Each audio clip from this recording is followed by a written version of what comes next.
So the former Mr. Olympia champion Brendan Carey, who won the Olympia back in 2019, he means business this time as he preps for this upcoming Mr. Olympia in October.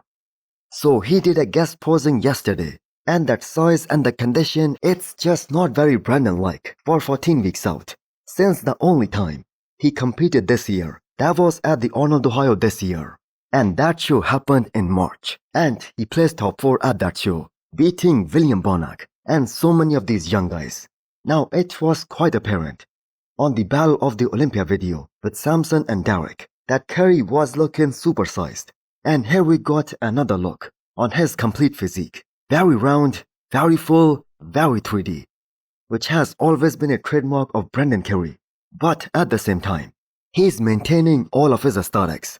And the midsection, which makes Brendan one of the most aesthetically pleasing physique in the men's open bodybuilding. And the reason I said that it is very unlike of Brendan is because normally what happens, he is starting his prep at 14 weeks out mark. He is very downsized and he starts to ramp things up at this point. But this time, the man is already full blown, looking very swole. Now for those of you guys who do not know, Brendan will be turning 43 this year.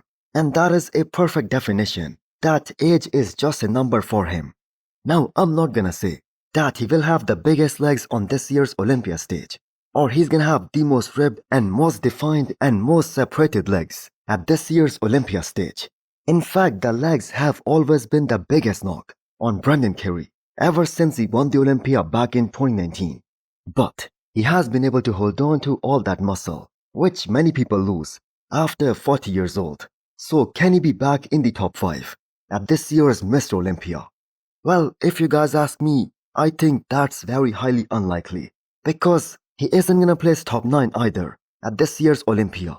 But at the same time, cracking top 5, that is gonna be very difficult. But let me know, how high do you guys think Brendan can place at the Olympia this year?